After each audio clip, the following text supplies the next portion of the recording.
Crowned at only 6 days old, Mary Stuart inherited a kingdom and a claim that made England fear her.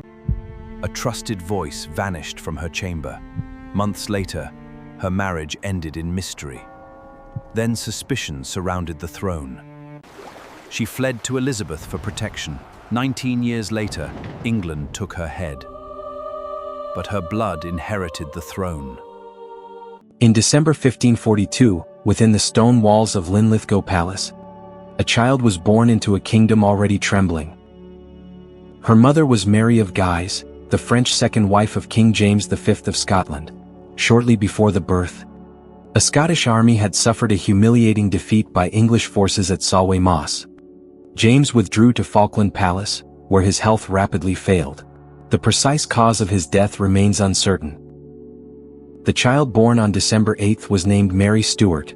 She was not the son the dynasty had hoped for, but she was King James V's only surviving legitimate child. 6 days later, on December 14, the king died. A famous story claims that King James V heard the news and murmured that the Stuart dynasty had come through a woman and would end through one. The remark was recorded later and cannot be treated as certain fact. Before Mary could recognize her mother's face, she was Queen of Scots. Her inheritance mattered beyond Scotland. Through Margaret Tudor, Mary was a great-granddaughter of King Henry VII of England and a great-niece of King Henry VIII.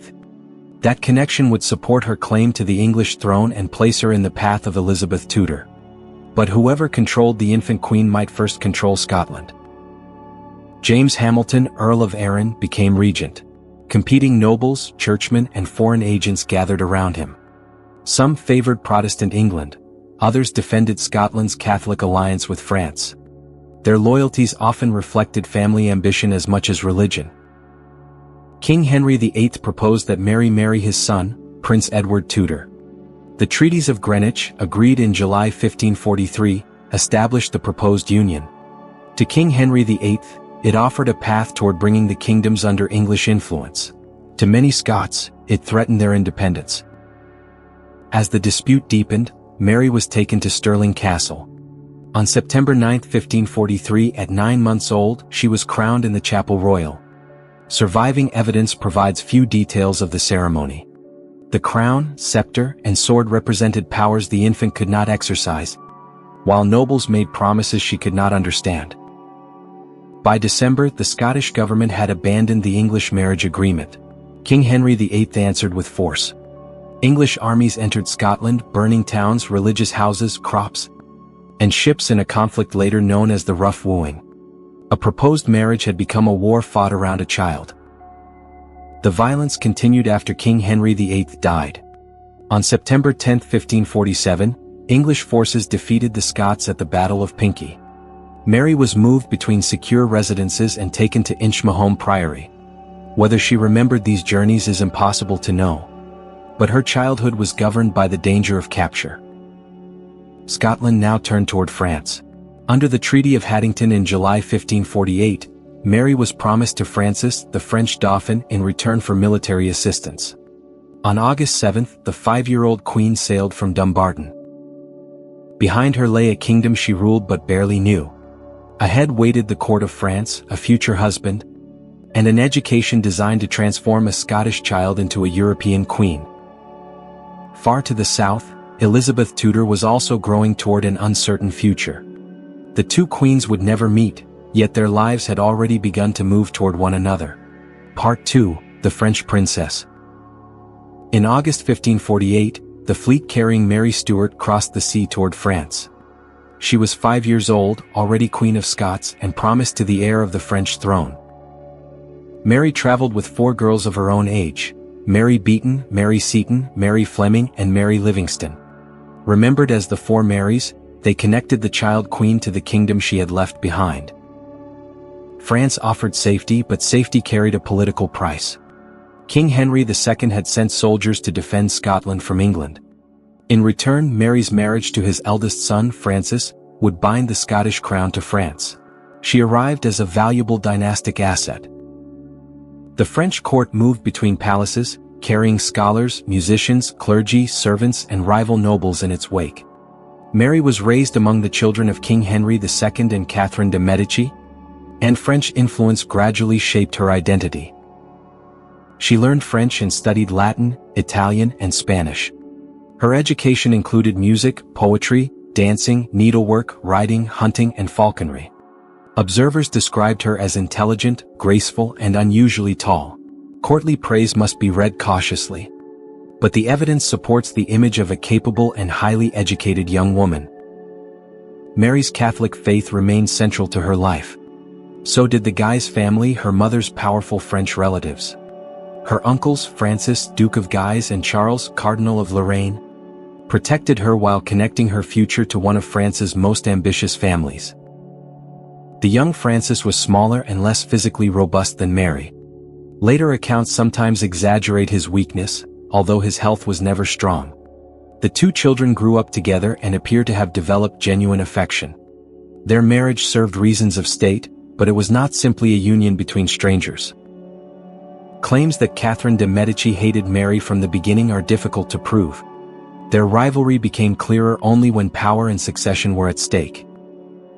Scotland, meanwhile, became increasingly distant. Regents governed in Mary's name, and in 1554 her mother, Mary of Guise, assumed the regency. Protestant ideas were spreading as French influence increased. Mary was being prepared to rule a country she had not seen since she was 5, and one that was changing without her. By 1558, the planned marriage approached. Shortly before the wedding, Mary signed secret documents at Fontainebleau granting major advantages to France if she died without children. These included rights over Scotland and repayment for French military support. The Scottish commissioners apparently did not know of the agreements. How freely the 15-year-old Mary accepted their implications remains open to debate. On April 24, 1558, Mary married the 14-year-old Francis at Notre Dame Cathedral in Paris. Later tradition often pictures her entirely in white, but contemporary descriptions differ.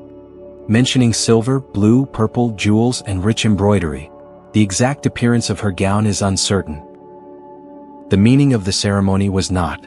Francis became king consort of Scotland, and Mary's kingdom was drawn more deeply into French power. As bells sounded across Paris, the future appeared brilliant. Mary was 15, educated, admired, and married to the heir of France. She stood one death away from becoming Queen of Two Kingdoms. Across the Channel, the English succession was also moving toward a decisive turn. Part 3, The Queen of Two Kingdoms. Mary Stuart's marriage placed her at the center of European power, and in rivalry with a woman she had never met. On November 17, 1558, Queen Mary I of England died, and her half-sister Elizabeth inherited the throne. English law recognized Elizabeth, but many Catholics considered her illegitimate because they rejected King Henry VIII's marriage to Anne Boleyn. To them, Mary Stuart, the legitimate great-granddaughter of King Henry VII, had the stronger claim. King Henry II of France added the English royal arms to those displayed by Mary and Francis. French interests largely drove this policy, and Mary's influence over it is uncertain. Nevertheless, Elizabeth I could not ignore the challenge. In June 1559, King Henry II was badly wounded during a jousting tournament. He died on July 10. The 15-year-old Francis inherited the throne, making Mary Queen of France while she remained Queen of Scots. Her position appeared extraordinary. Mary and Francis possessed two crowns, while her Guise uncles became dominant in the French government. Yet Francis was young, inexperienced, and often unwell. France was also dividing between Catholics and Protestants. The crown looked magnificent, but the kingdom beneath it was unstable. The crisis reached Scotland. Protestant nobles known as the Lords of the Congregation rebelled against Mary's mother, Mary of Guise, who governed with support from French troops. The rebels appealed to Elizabeth I, and English forces entered Scotland in 1560 to remove French influence. On June 11, Mary of Guise died inside Edinburgh Castle after an illness. Rumors of poison circulated, but no reliable evidence supports them. Under the Treaty of Edinburgh, signed on July 6, France and England agreed to withdraw their forces from Scotland. The settlement also required Mary and Francis to abandon the English royal arms and recognize Elizabeth's title. Mary refused to ratify the treaty. Acceptance would have weakened her hereditary claim and approved an agreement made without her participation. Yet her refusal ensured that Elizabeth would continue to regard her as a possible rival. In August, the Scottish Parliament rejected papal authority, adopted a Protestant confession, and prohibited the Catholic Massachusetts. Scotland had decisively changed. Its absent queen was Catholic, French-educated, and married to the King of France. Before Mary could respond, another death transformed her life. In November 1560, Francis developed severe pain connected to an infection near his ear. Historians have proposed an abscess, possibly accompanied by meningitis. Rumors blamed poison, but there is no convincing evidence. Francis died at Orleans on December 5, aged 16, after only 17 months as king. Mary became a widow 3 days before her 18th birthday. Her position changed immediately. Catherine de' Medici became regent for her younger son, King Charles IX. While the influence of Mary's Guy's relatives declined, Mary remained Queen of Scots, but she was no longer Queen of France. Her writings suggest genuine grief. France held nearly every memory Mary possessed. Scotland was a distant Protestant kingdom governed by men she scarcely knew. Remaining abroad might preserve her comfort, but not her authority. In August 1561, Mary made her decision. Dressed in mourning, she sailed toward the kingdom she had left 13 years earlier. The Queen was finally going home. Part 4, A Catholic Queen in a Protestant Kingdom. On August 19, 1561, Mary Stuart's ships appeared off Leith. The Queen who stepped ashore was 18, recently widowed, and returning to a country she had not seen since childhood. Scotland was no longer the Catholic kingdom Mary had left. Parliament had rejected papal authority, Protestant ministers occupied churches, and nobles had benefited from the Reformation. Mary returned as a Catholic monarch shaped by France. Tension appeared immediately. When Mass was celebrated privately in the chapel at Holyrood Palace, Protestants gathered outside in anger. Mary's half-brother, Lord James Stuart, helped protect the service. Mary intended to retain her faith, while many subjects feared a Catholic restoration. Her early government was cautious. Mary did not attempt to reverse the Reformation by force. She accepted Protestant worship as a political reality and relied on Protestant advisors, especially Lord James Stuart and William Maitland of Lethington. In return, she expected the right to hear Mass within her household. Public Catholic worship remained restricted, but this compromise avoided an immediate religious war. Her most famous opponent was John Knox, the Protestant preacher of Edinburgh. Knox had written against female rulers and regarded the Catholic Mass as idolatry. Mary summoned him to Holyrood on September 4, 1561 to debate religion, resistance, and royal authority. Detailed descriptions of their encounters come mainly from Knox, who had reasons to present himself favorably. His account must be read critically. What is clear is that they confronted each other repeatedly. Knox feared Catholic power. Mary believed his preaching encouraged resistance to a lawful queen. Mary also had to command Scotland's nobles. In 1562 she traveled north against George Gordon, Earl of Hentley, whose power threatened royal authority. The dispute involved land, offices, and family rivalry as well as religion. Hentley's forces were defeated at the Battle of Corchy on October 28, and Hentley died during the collapse of his army. The victory strengthened Mary's government and elevated Lord James Stuart, now Earl of Moray, as her leading advisor. For a time, a Catholic queen and Protestant earl governed together effectively. Mary also exchanged letters with Elizabeth I. She wanted recognition as Elizabeth's lawful successor. Elizabeth refused, fearing that a declared heir could become the center of opposition to her rule. The queens considered meeting in 1562, but abandoned the plan when conflict spread in France. They continued to address each other as affectionate relatives while diplomats examined every phrase for danger. Their relationship combined admiration, suspicion, and political calculation. Marriage became the next battlefield. Mary needed a husband who could strengthen her throne without placing Scotland under foreign control. Elizabeth proposed her favorite, Robert Dudley. The match might have brought Mary closer to England, but Elizabeth's intentions remained debated. Robert Dudley showed little enthusiasm. and Mary questioned whether an English subject suited her rank. By early 1565, the proposal was fading. Then Henry Stuart, Lord Darnley, arrived in Scotland, a tall young nobleman with Scottish and English royal blood. To Mary he seemed to offer affection, an heir, and a stronger claim to England. He would instead open the door to disaster.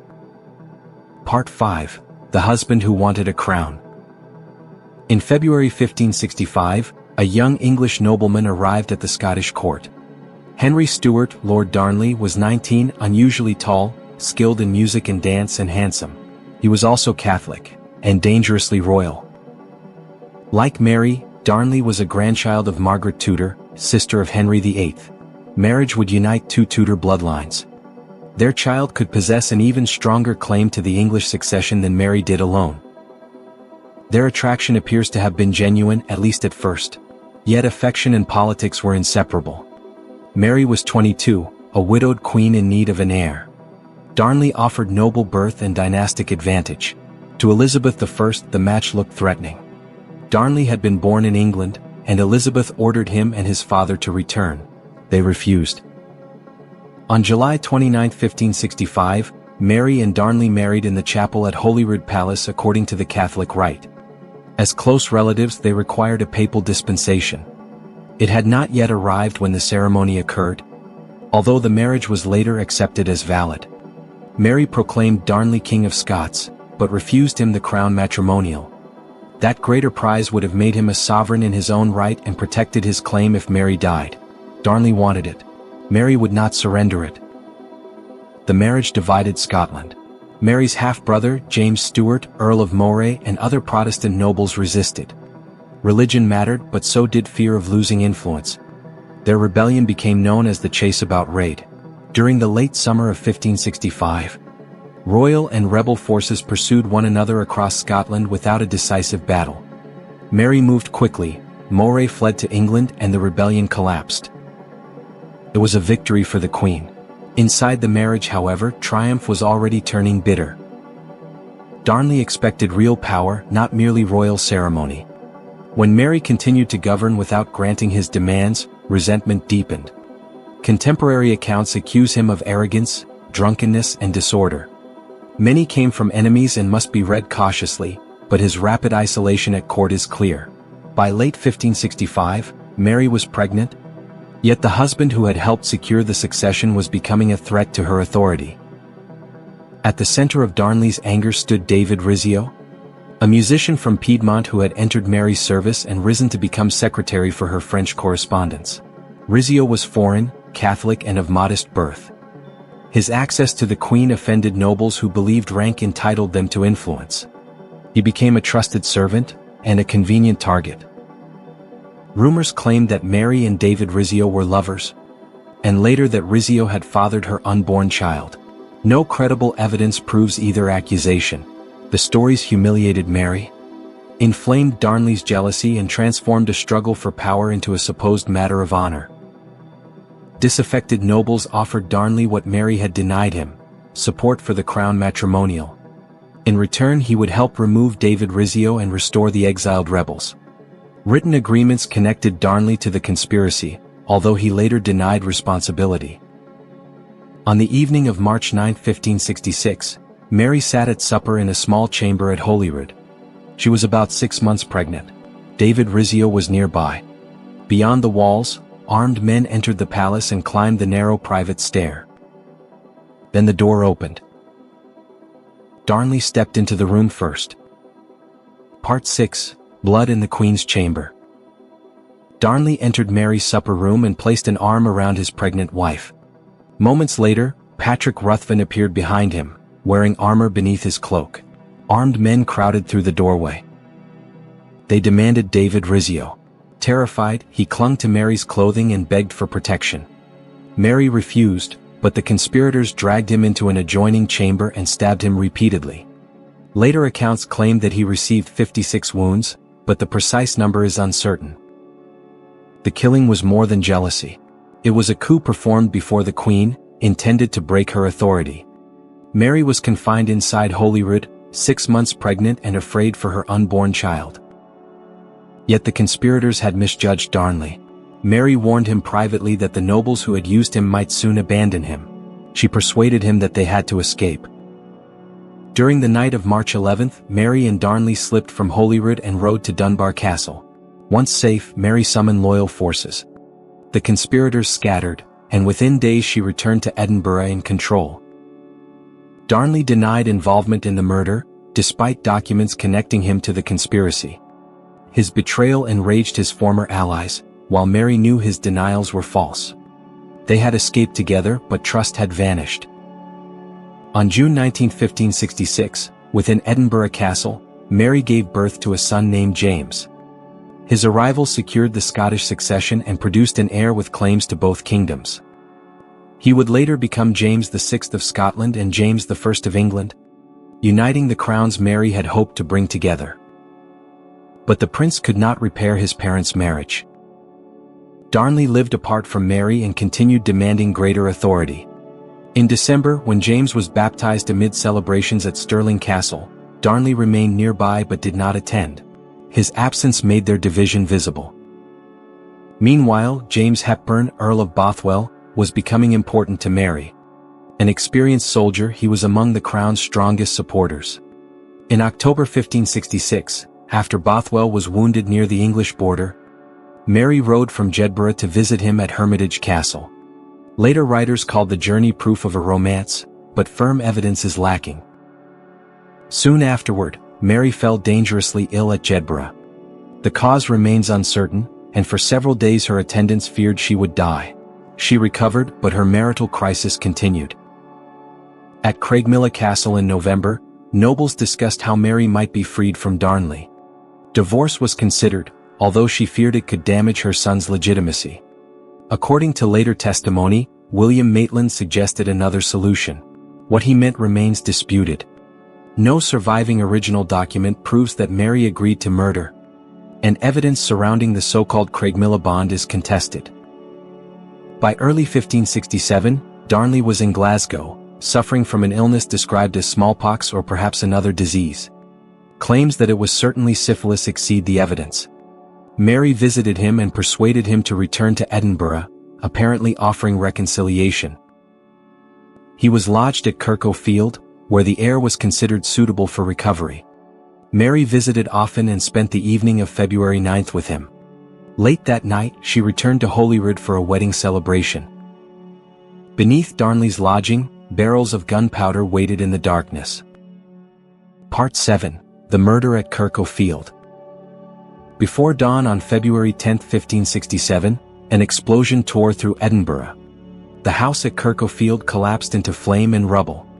Yet when the smoke cleared, Darnley was not beneath the ruins.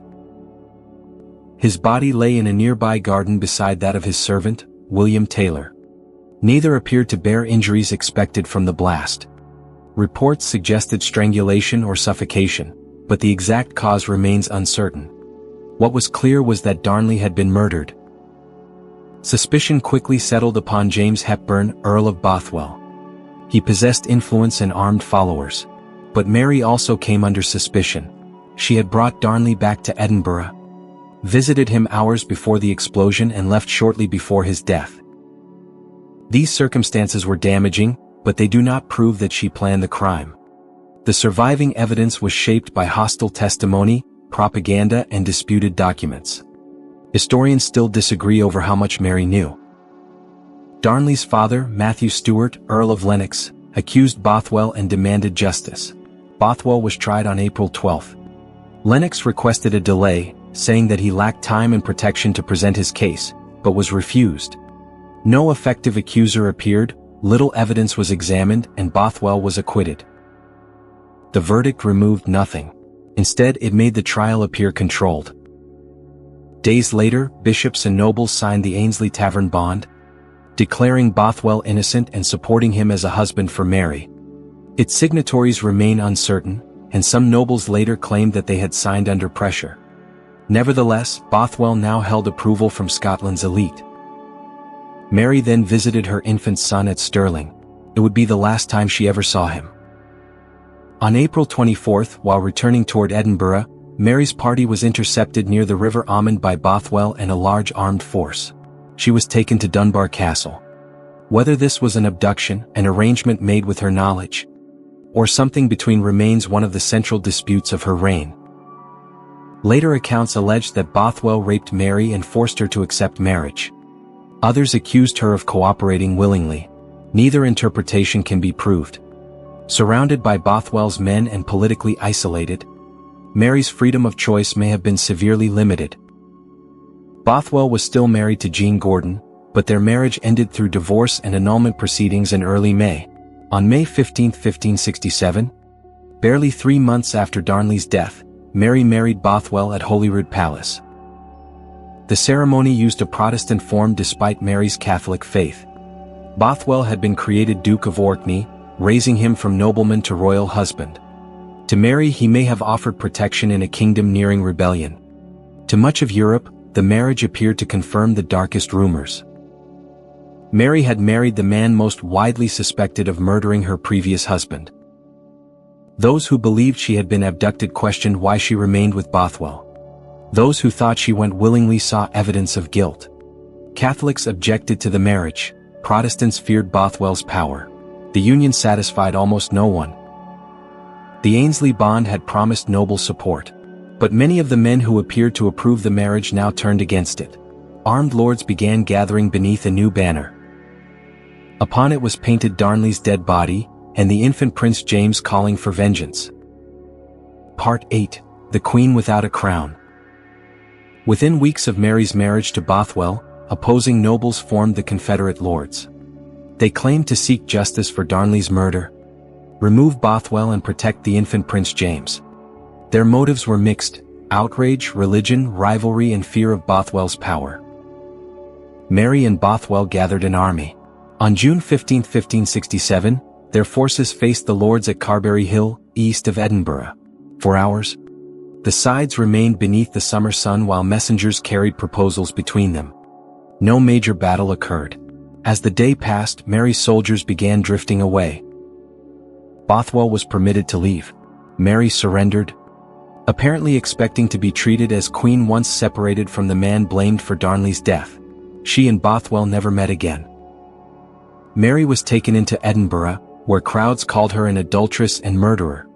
The rebels displayed their banner showing Darnley's body and the young prince demanding vengeance. Mary protested that she was their anointed sovereign, but her authority had collapsed. On June 17, she was carried across Loch Leven to an island fortress controlled by the Douglas family. The castle was isolated, easily guarded, and connected to her political enemies.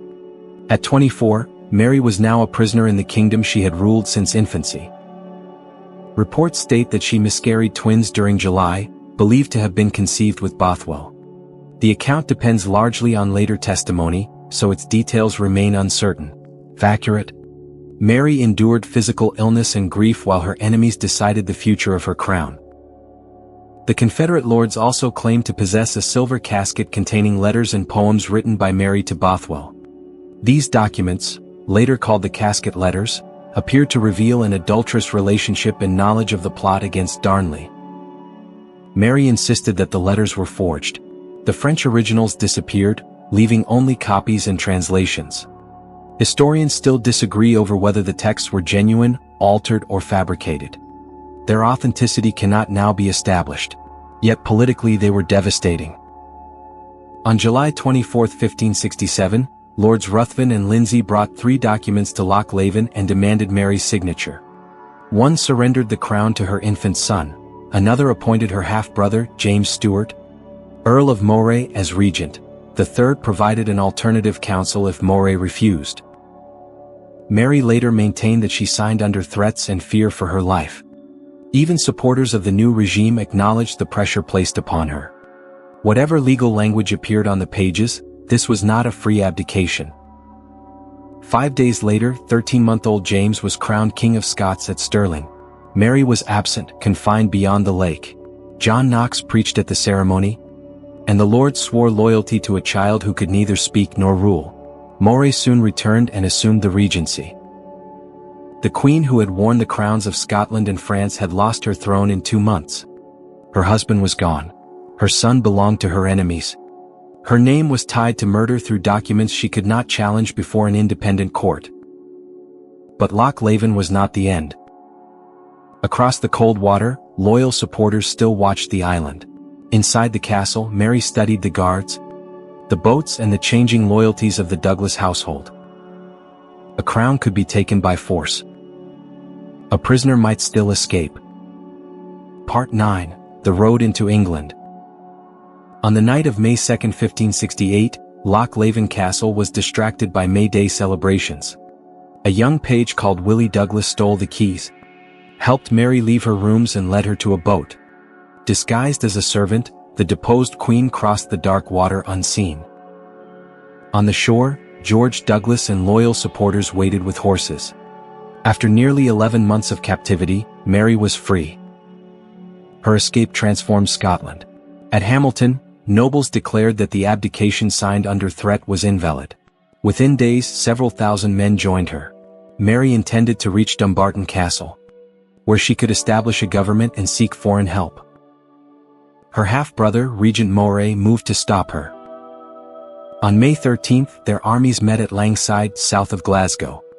Moray's forces occupied strong ground on the route to Dumbarton.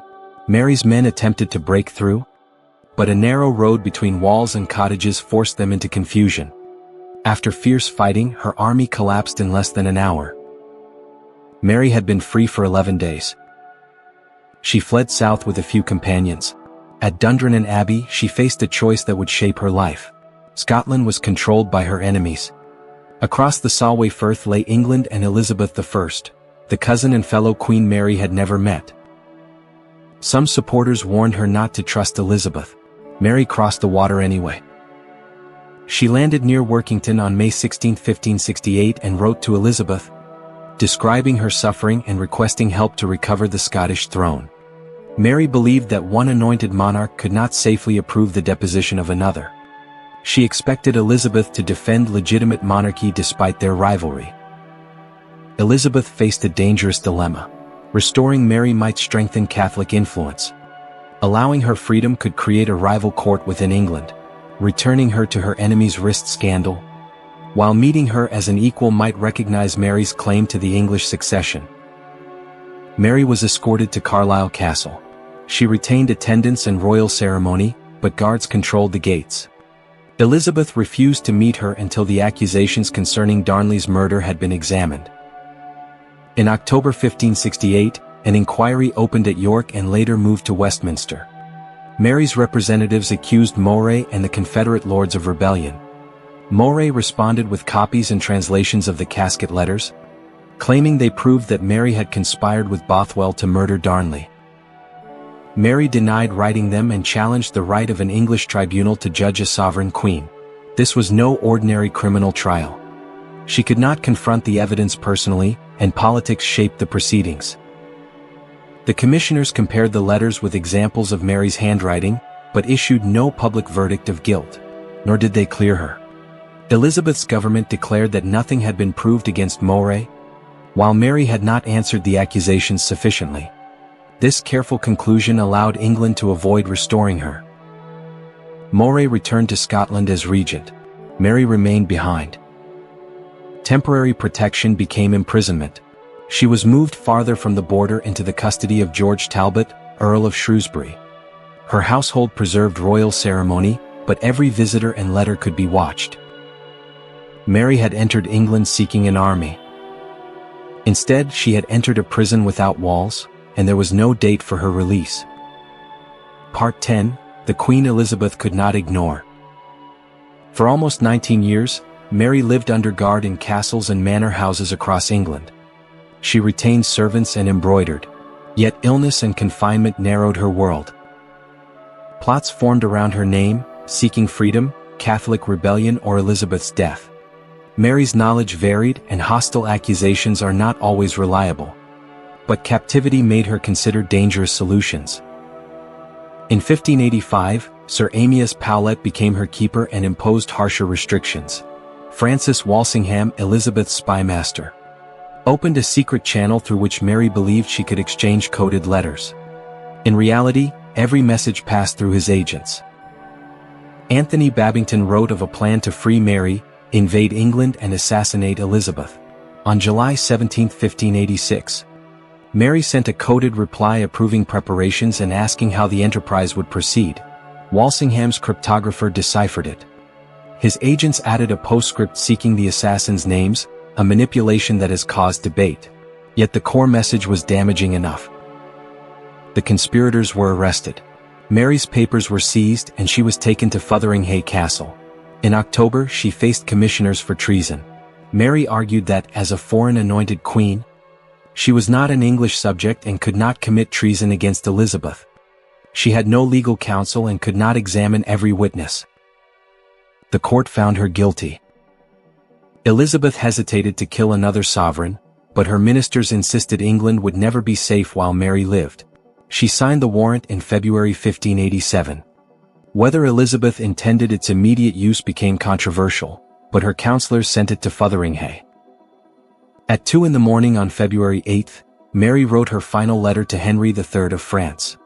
She maintained that she died for her Catholic faith and royal rights and requested prayers for her soul. 6 hours later, she entered the Great Hall. Mary wore black outer clothing. Beneath it were crimson garments, a color associated with Catholic martyrdom.